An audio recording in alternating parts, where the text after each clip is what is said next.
هوشمند کردن تلویزیون خودت، یعنی داشتن این سری اپلیکیشن کاربردی باحال روی تلویزیون، انداختن تصویر روی تلویزیون، استفاده از سرویس هایی که تو دنیا امروز وجود داره برای دیدن فیلم و سریال و گیم و اینجور چیزا به وسیله اندروید باکس شیائومی. سلام هیلاتلی عزیز، امیدوارم حالتون عالی باشه. اندروید باکس شیائومی می باکس اس 4K که نسل دومش ارائه شده این. به صورت کلی اندروید باکس ها که خیلی محبوبن. هممون دوست داریم که بتونیم رو تلویزیونمون اپلیکیشن داشته باشیم، از اپ استور اپلیکیشنایی که دوست داریم رو اضافه بکنیم، دانلود کنیم و اینطوری شبیه گوشی خیلی باحال‌تر ازش استفاده کنیم. چرا؟ به خاطر اینکه اپلیکیشن هاست که مسیر ما رو یا ورود ما رو به دنیای تکنولوژی و دنیای امروز راحت‌تر می‌کنه. خب شیائومی هم اندروید باکس دو تا مدل خیلی پرفروش و پرطرفدار داشته. یکی می تی وی استیک بود، یکی می باکس اس. که می باکس اس با می باکس 4K هیچ تفاوتی نداشت، فقط رژین های مختلف بود و برای کشورهای مختلف بود، ولی قابلیتاشون یکسان بود. حالا ما اینجا می باکس اس سکند جنریشن رو داریم، نسل دوم همون قبلیه، ابعاد و ظاهر و شکل و شمایل همونه و می‌خوایم تا آخر این ویدیو یه بررسی کوتاه داشته باشیم، یه مقایسه با قبلی بکنیم، ببینیم مثلا فرقی کرده یا نکرده و در نهایت اصلا چه آپشنایی داره، چه ویژگی‌هایی داره و کجاها و چرا به درد ما می‌خوره. اول بذارید فرق اینا رو با تی وی استیک بهتون بگم. تی وی استیک ریموت داره ولی پورت یو اس بی نداره و واسه همین نمیتونید مثلا کیبورد یا موس بهش متصل کنید یا هارد اکسترنال یا فلش یو اس بی، که اینا دیگه میشه نکته مهم واسه اینکه ممکنه شما بخواید یه فایلی رو ذخیره بکنید روی هاردتون و بخواید اینطوری ببینید، یا بخواید با موس کار کنید روی صفحه تلویزیون که خیلی استفادهش راحت‌تر میشه ولی این قابلیت‌ها نداره. اما می باکس 4K این قابلیت رو دارن. با پورت یو اس بی شما همه چی میتونید بهش وصل بکنید. یه پورت اچ دی ام آی داره برای متصل شدن به تلویزیون که عادیه و یه ریموت کنترل باحال که دکمه‌های خیلی ساده و جمع و جوری روش هست و شما میتونید مستقیم مثلا به یوتیوب برید و روی منوهاش کار کنید. از اسمی که چند بار تو ویدیو گفتم یعنی اندروید باکس، مشخصه که سیستم عامل این دستگاه هم اندرویده، منتها اندروید تیوی نسخه 8.1 و بر اساس اینکه ورژن سیستم عامل و نوع سیستم عامل اندرویده، شما دسترسی به گوگل پلی دارید. رو گوگل پلی هر اپلیکیشنی که برای اندروید تیوی داشته باشیم میتونید دانلود کنید، نصب کنید و ازش استفاده کنید. اما ماها نه، آدمای عادی تو دنیا. ما چون تو ایرانیم باید حتما از فیلتر شکن رد شیم، یعنی گوگل پلی کلا فیلتره و واسه همین نمیتونیم استفاده کنیم. ویدیو اتصال یا شیر وی پی ان رو بهتره بگم برای اندروید باکس قبلا گرفتم و گذاشتم، حتما برید اون رو ببینید، چون اگه قرار باشه شما نتونید وی پی ان بهش متصل بکنید و نتونید از اپ استورش استفاده کنید، فرق این اندروید باکس با یه اندروید باکس خیلی کیفیت پایین‌تر یا ضعیف‌تر یا برندهای چینی نونیم یا ایرانیا دیگه چیه؟ یکم بریم تو دلش ببینیم که برای تصویر و صدا چه ویژگی‌هایی داره.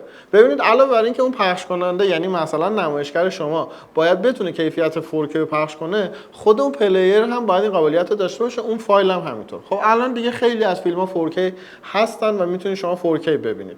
واسه این کار نیازه که این دستگاه شما بتونه اینو ساپورت کنه و می باکس 4K هست. میتونه تصاویر 4K رو از همین سرویس‌هایی که وجود داره بگیره و برای شما پخش کنه. تلویزیونتون هم خب باید 4K ساپورت باشه. ویژگی دیگه‌ای که داره روی صداشه. صدای دالبی رو میتونه برای شما تولید بکنه و این خیلی مهمه که شما به یه اسپیکر یا یه ساوند بار با کیفیت متصلش کنید، چون اسپیکرهای تلویزیون معمولا خیلی قوی نیستن و اینطوری شما میتونید یه صدای خیلی با کیفیت داشته باشید و موقع دیدن فیلم و سریال و تیوی شو و اینجور چیزا لذت ببرید. قبلی هم صدای دالبی رو داشت ولی یه تفاوتش با همین نسل جدید اینه که ورژن بلوتوث توش آپدیت شده. ورژن 52 پایداری بهتر، تأخیر کمتر، کیفیت مناسب دست ارتباط و در نهایت صدای بهتری واسه شما برمغان میاره. واسه همین شما وقتی به اسپیکرها و ساوندبارهای نسل جدیدتر متصل میشید خیالتون راحت‌تره، صدای بهتری هم میشنوید با تأخیری که وجود نداره. راستی یه پورت آی یو ایکس هم داره، یعنی شما با جک 3.5 میلیمتری هم میتونید بهش متصل بشید، حالا چه برای ساوندبارتون چه برای اسپیکرتون، که اینو تو پورتا بهتون نگفته بودم اینجا گفت. مغز متفکر یا اون پردازشگر وسطش خیلی قوی و با کیفیت، واسه همینم هست که با برندهای ایرانی و نونیمای چینی قابل مقایسه نیست. این اصلی ترین نکتهشه. یه پردازنده 4 هسته‌ای، نسلش از سری قبلی آپدیت شده، A55 شده و به واسطه 2 گیگابایت رم و 8 گیگابایت رامی که داره کلا یه پردازشگر قوی با کیفیت و شما در حد کار کردن با یه محیط اندرویدی، اندروید تیوی روی تلویزیون هیچ لگ و باگی ندارید و حتی تو اجرا کردن بازیایی که برای اندروید تیوی وجود داره سرعت خیلی خوبی داره. اگه به مشکل اینترنت نخورید اصلا مشکلی تو اجرا کردن بازی ها هم ندارید و با کیفیت بدون مشکل بدون لگ میتونید آنلاین یا اینکه حالا غیر آنلاین بازی بکنید. یه مشخصات دیگه که تصویرش داره اینه که HDR10 رو پشتیبانی میکنه. HDR10 وقتی اسمش میاد یعنی دیگه بالاترین جزئیات نور و رنگ رو شما میتونید روی تصاویر ببینید. تو طیف خیلی گسترده از کمترین تا بیشترین طیف رنگی و نوری رو روی تصاویر میتونید با کیفیت ببینید. پورت HDMI اومده آپگرید شده و از HDMI 2.1 ساپورت میکنه. اینجا نیاز نیست جزئیات ریز بهتون بدم.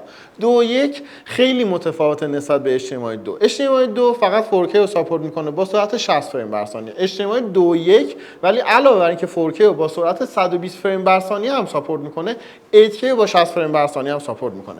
این تنها تفاوتشون نیست. تفاوت دیگه‌شون اینه که وقتی قضیه یا اسم HDR میاد وسط، نیازه که اون کابل هم بتونه این کیفیت رو عبور بده و HDMI 2.1 میتونه که HDR10 رو در از پشتیبانی بکنه به واسطه این اتصاله که اون قابلیت قابل استفاده میشه. بازم تموم نمیشه. آخرش مربوط به صداه. شما صدای بهتر با کیفیت تری هم تو HDMI 2.1 دارید.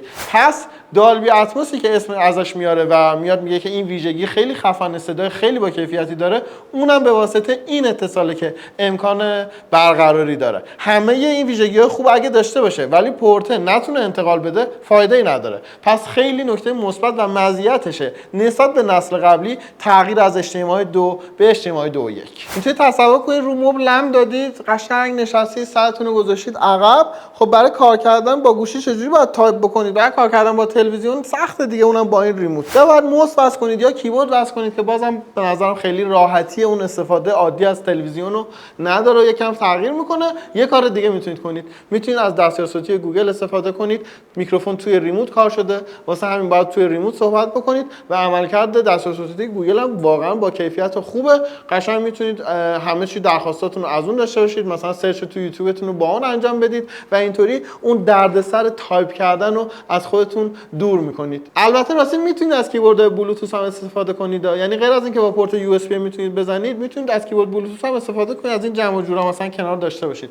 ولی دستیار صوتی اگه استفاده کنید و عادت کنید به استفادهش، هیچی مثل اون راحت نیست و به نظر من حال نمیده. ویژگی خودش و کارهایی که خودش میکنه جدا، اینکه بتونیم گوشیمون هم به واسطه همین دستگاه انتقال بدیم رو تلویزیون، یه آپشن مثبته و این قابلیت رو داره، اما برای نصف بازار. یعنی برای گوشی آیفونی داره، نمیگه نداره، ولی شما باید سرچ کنید، اپلیکیشن های مختلف رو تست بکنید و اپلیکیشن هایی که من تست کردم متاسفانه نتونستن این کار رو انجام بدن و تصویر آیفون رو من نتونستم بندازم روی تلویزیون. همین الان ازتون میخوام اگر برای آیفون اپلیکیشنی میشناسید که کار میکنه، حتما برای ما اسمشو بنویسید تا بچه‌ها تست بکنیم و در نهایت پین میکنیم کامنتو. ولی برای گوشی اندرویدی خود میراکست رو داره و میراکست به محض اینکه شما بازش کنید اندروید باکس رو شناسایی میکنه، تپ میکنید، اتصال برقرار میشه، تصویرتون میاد روی صفحه تلویزیون و دیگه میتونید از اون به بعد هر قابلیتی که گوشیتون داره یا هر کاری که رو گوشیتون دارید میکنید و رو صفحه بزرگ نمایش تلویزیونتون ببینید. حالا آپشن‌ها، ویژگی‌ها، این چیزا رو گفتیم. چه فرقی داره با یه تلویزیون هوشمند؟ یعنی یه تلویزیون هوشمند ما داشته باشیم یا اندروید 6 یا 7 احتمالاً روش هست، چه فرقی داره؟ ببینید رابطه کاوری بسیار بسیار جذاب‌تر به واسطه اینکه اندروید 8.1 و خیلی باحاله. یعنی روونه، با کیفیت، وقتی دارید ازش استفاده می‌کنید طرح‌های گرافیکی خوشگل می‌بینید. عین گوشی پرچم‌داری که دستته وقتی داری باهاش کار می‌کنی، حس خوبی داری وقتی تو منوشی میری تو پلی استور، اینجا همون حس رو به شما میده و قابل مقایسه با تلویزیون‌هایی که حداقل اندرویدهای پایین دارن نیستش. خیلی راحت روی کنترل شما دسترسی به نتفلیکس و یوتیوب داری، از گوگل تیوی میتونی استفاده کنی، اونم یه سرویس جدید گوگل، البته جدیدم خیلی نیست، که شوهای خودشو داره، سریال‌های خودشو داره، فیلم‌های خودشو میذاره و همه این استفاده ها در کنار همدیگه به واسطه اون روونی در کنار پلتفرم‌هایی که اونجا وجود داره، بازیایی که میتونی بکنی، اپلیکیشن‌هایی که میتونی استفاده کنی، یه حس خوب به وجود میاره و اینه که تفاوت داشتن اندروید و نداشتن اندروید. این دیگه به سیستم عامل بستگی داشت و خیلی مهمه که این دستگاه از اندروید پشتیبانی میکنه. تو جمع‌بندی هیلاتلی اول یه مقایسه بکنیم قیمت این مدل جدید با نسل قبلی. تقریبا قیمتش تفاوتی نداشته و این خیلی خوبه. با مجموعه ویژگی‌هایی که داره، قابلیت‌هایی که داره، تصویری که در اختیارتون قرار میده، صدایی که واسهتون تولید میکنه و در نهایت اون منو جذاب و رابطه کاوری باحالش با قیمت 3,300,000 تومانی واقعا ارزش خرید مناسبی داره تا جایی که بحث وی پی ان پیش نیاد. مشکل وی پی ان واسه ما خیلی جدیه و حتما اون ویدیو شیر کردن وی پی ان رو باید باید ببینید و اگه اون کار رو نتونید بکنید به نظرم اصلا ارزش خرید نداره. دمتون گرم که ما رو تا اینجا دیدید و خیلی ممنون که شیر میکنید، لایک میکنید، از ما حمایت میکنید و واسه ما نظر میذارید.